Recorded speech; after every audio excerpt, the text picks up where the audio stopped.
Welcome back to the show. Thank you for staying with us. I just welcomed Edem Agbana onto the show, the AM show. Thank you for joining us. Have you had a chance yet to give your reaction to the anti-LGBTQ plus bill that was passed in Parliament? No, not yet. Please, what do you think about it?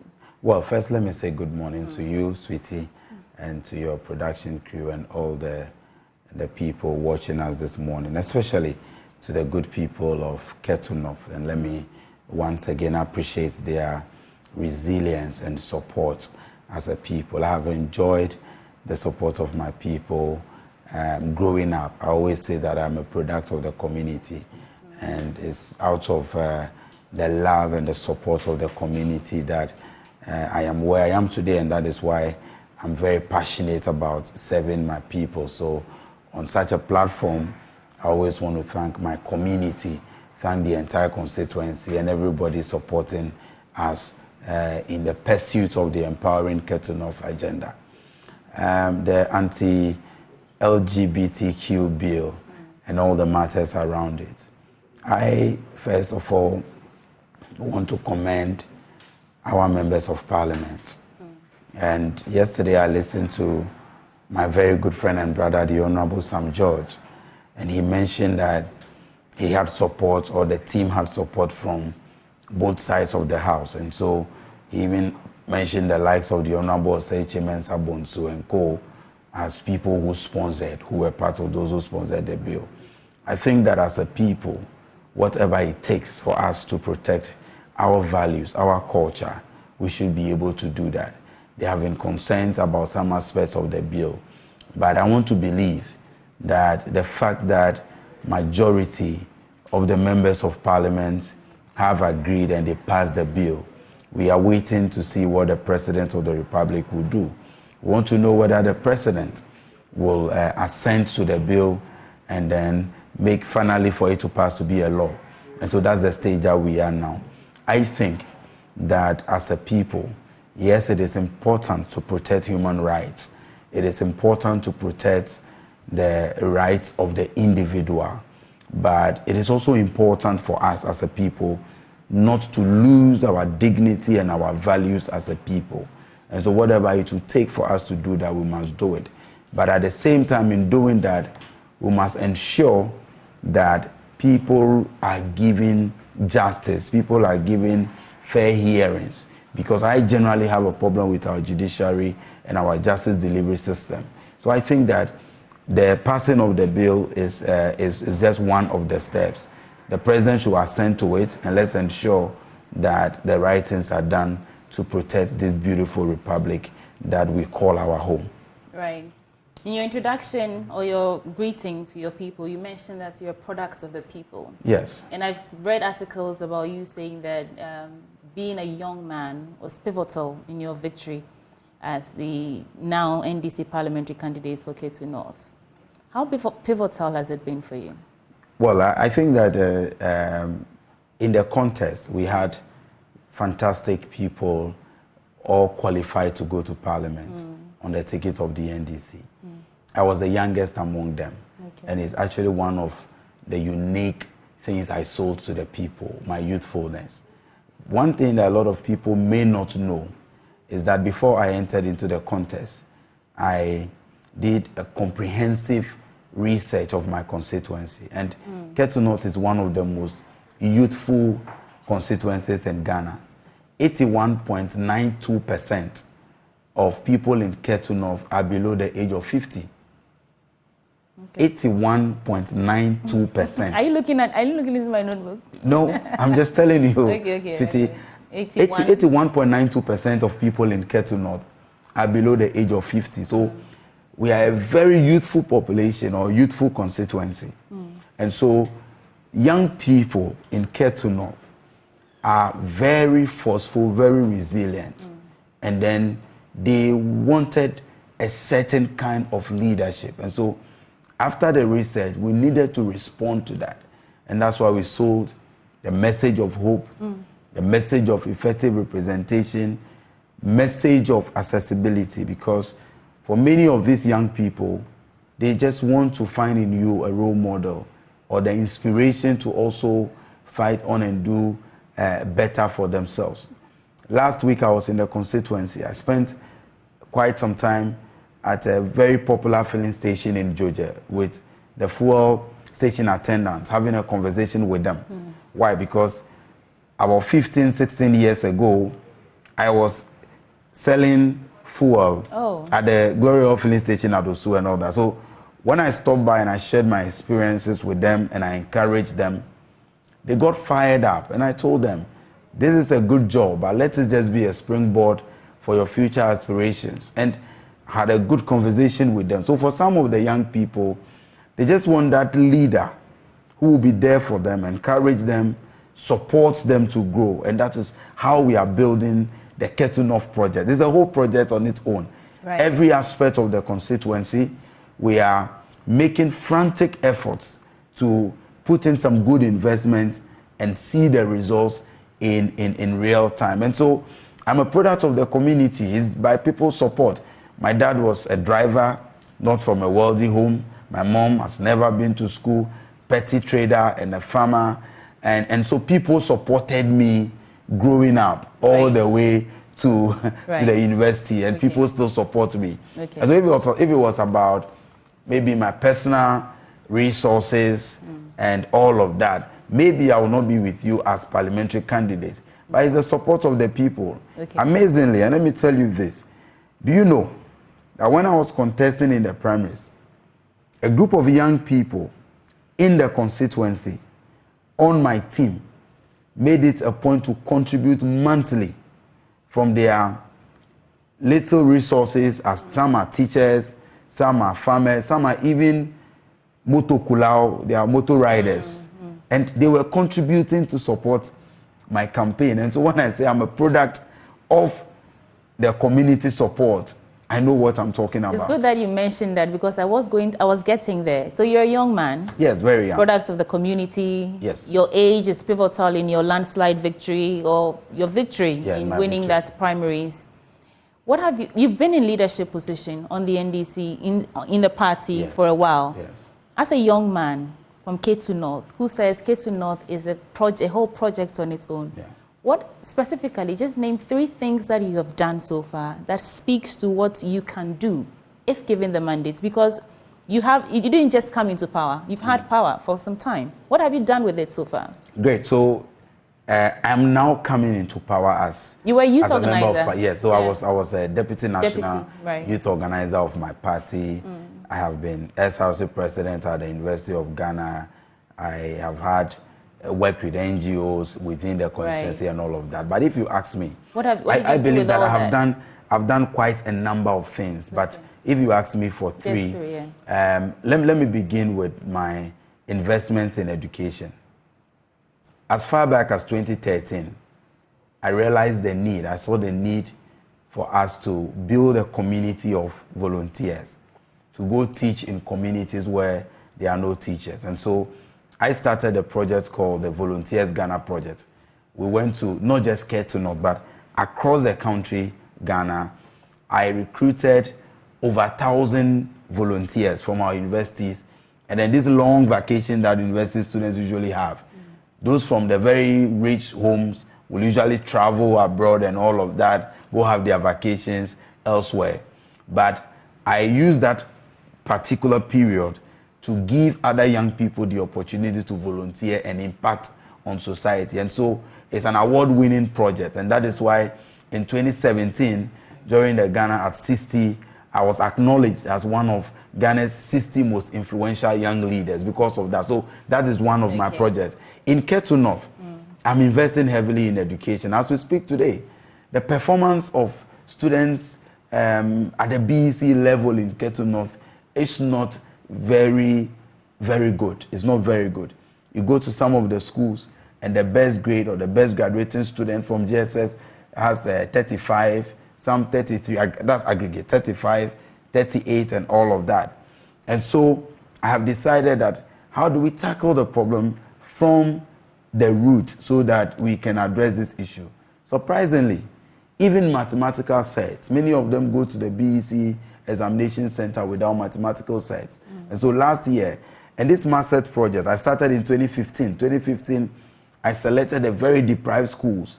Then I was just working on my own, no political power, but I shared mathematical sets to students in my constituency. I have pictures and videos to that effect. Last year, all the 2,134 candidates who sat for the BEC from my constituency, we supported them with mathematical sets. We have set up an educational trust fund where we are giving support to brilliant but needy students from the constituency who aspire for higher education.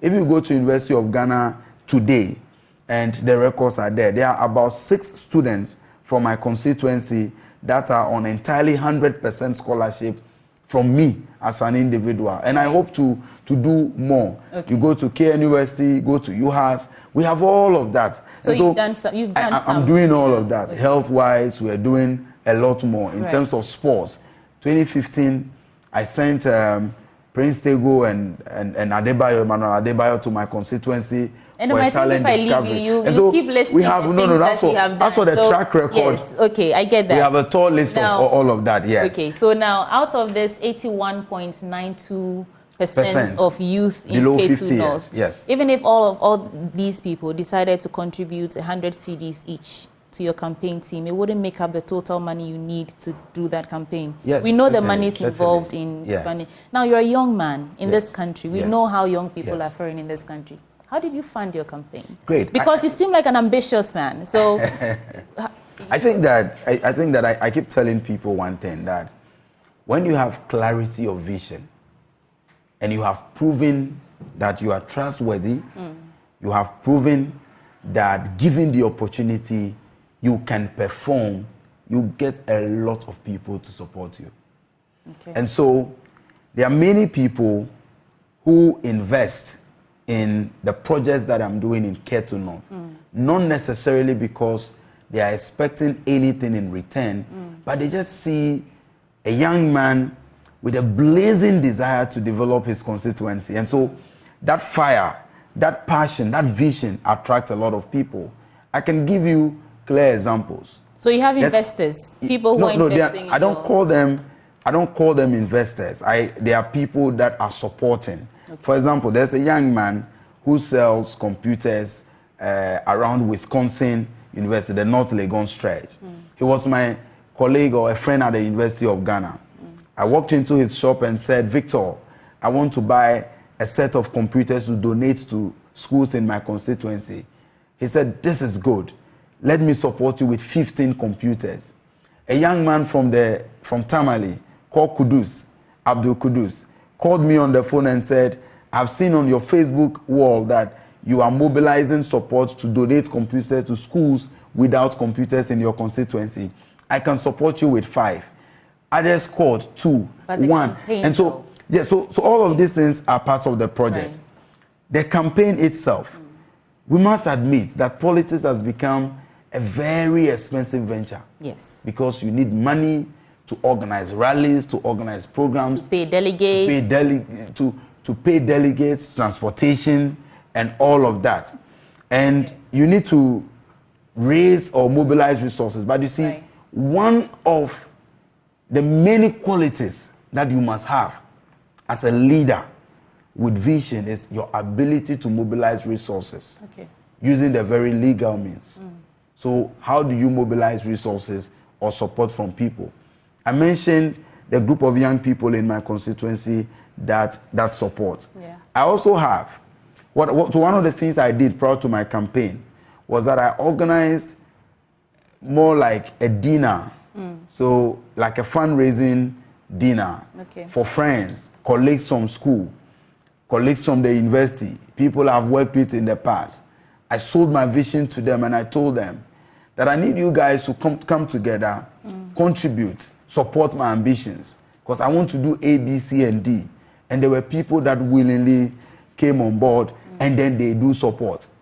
Right here on my phone, I can show you groups of people, various WhatsApp groups, where almost on daily or weekly basis, people are chipping in something. So we have a short code, we have a website designed by the group, and then friends who just feel connected to the vision that I have and then they are supporting. And so when you have all of these people on board, as a leader, you are confident because you know that it is your vision that is attracting the support. And so you need to do a lot more to earn the trust of the people. And so that's what we are doing. So you have supporters yes, who are supporting I have supporters, many of them. And I learned this style of raising funds from the Obama campaign in 2008. Okay. I was a little boy, passionate about politics, and so I followed the Obama campaign. I signed up to the Obama campaign at the time just to be watching his videos and all of that. And then it got to a point they asked us to be contributing $1. So if you see here in my emails, we get constant reminders to donate $1 to the Hope campaign. That was as far back as 2008. Right. And so anything that they spent the money on, they render an account in your emails and all of that. So I have supporters, a good support system of people who are willing to support me to see the project. But we want to know anyone who's popular, any popular politician or any politician who's part of these supporters that you have? Oh, but I mean, there are many. Having worked with them as a national executive, right, you will have some current MPs and former appointees who will be chipping in some support. The former president himself is a very good friend of mine, and is like a father who believes in me and my vision. And his wife is another support. It's more like a mother.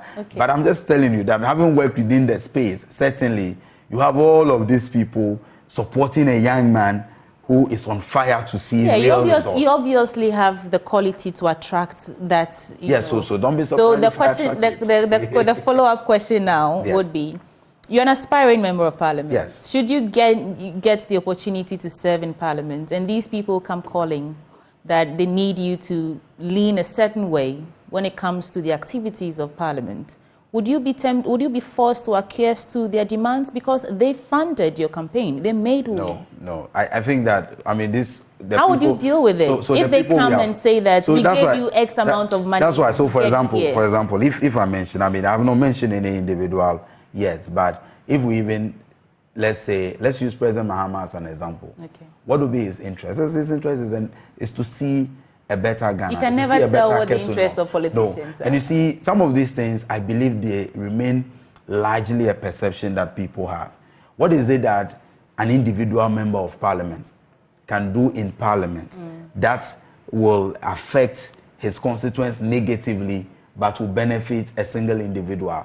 These are issues, and we are in a public space. And I recall when the likes of Haruna Idrisu were coming to parliament, these were questions that people were asking.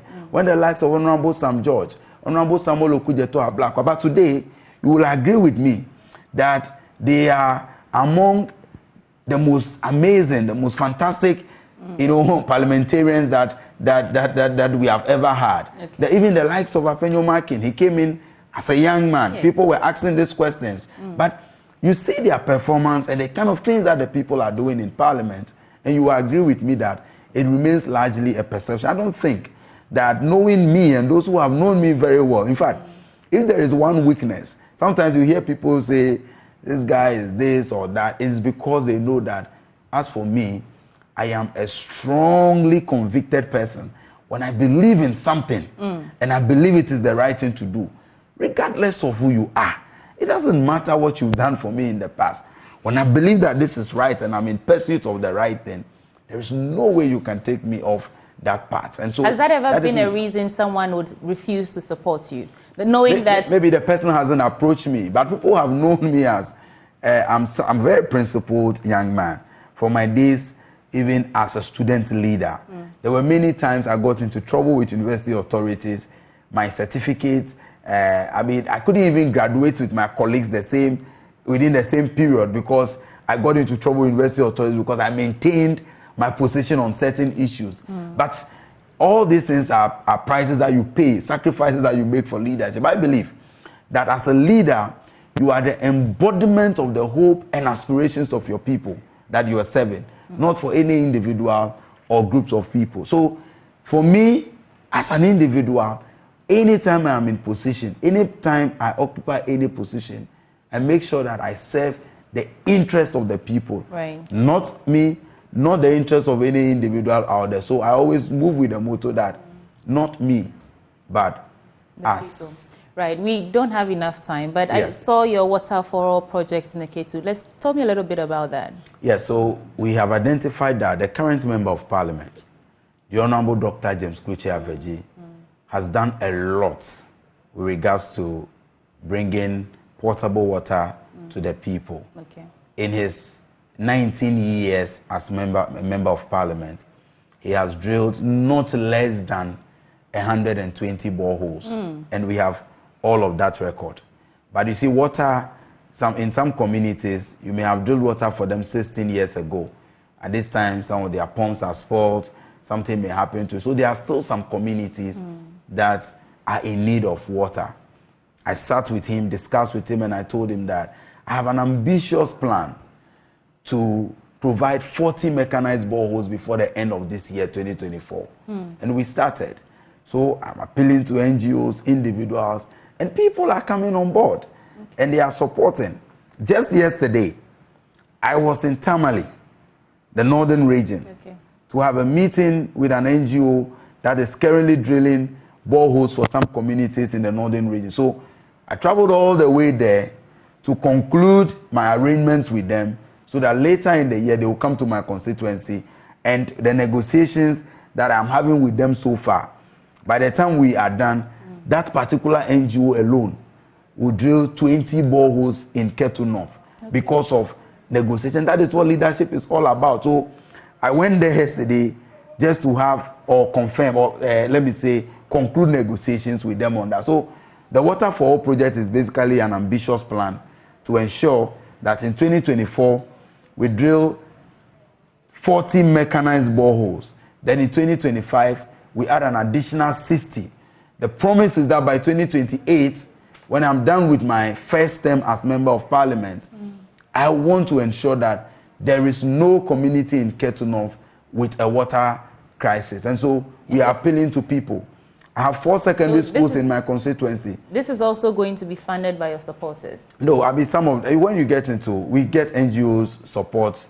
Yeah, they are all supporters. What I mean is, it's not coming from your money, your pockets alone, because you have the development cannot be funded by an individual alone. Yes. You make an appeal. As we speak today, I was appealing to somebody recently that, look, I have 4 secondary schools in my constituency.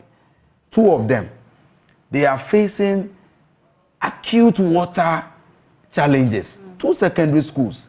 For one of them, which is the Veta Secondary School, the students have to carry their buckets and walk a long distance to a nearby community to be able to get water. Right. And so when I go to people and I sell the challenge to them this way, trust me, people find the need I think to it's do some of admirable these what things. you're And doing. You're solving a real problem. So we are solving the real problem. Quickly before we go, because we need to wrap up. I know you're not one to withhold your opinion on issues of government and all that.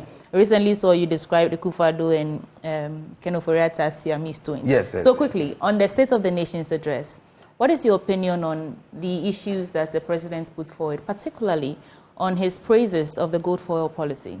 No, I think that the president missed the point on Tuesday when he presented the State of the Nation address. Okay. I want to believe that President Nana Addo Dankwa Akufo-Addo is living in a world of his own, because whatever he read did not define the realities that we face. Now, the reality we face today in Ghana is one of hopelessness, where many young people, and there's an Afrobarometer report. Yes, there's an Afrobarometer report that suggests that 8 out of 10 Ghanaian youth believe that they can only make progress in life when they travel out of this country. Oh, yes. There's an Afrobarometer report that suggests that 90% of Ghanaians believe that this government is corrupt. And so hopelessness, unemployment, these are the challenges that we face. And perhaps you have the time. Yeah, we'll have another time, sweetie. But so you need to tell the people that you are 50-50 from Ketu North. I'm not 50-50. I'm 200% ever. No, you are 200% ever. Girl. No, I'm talking about Ketu North. Thank you so much for staying with this conversation. But that's not all. We are hosting another gentleman on the show. We're talking about March. It's a march to donate blood to support the National Blood Bank happening at the Labuma Beach this weekend. Please stay with us for that.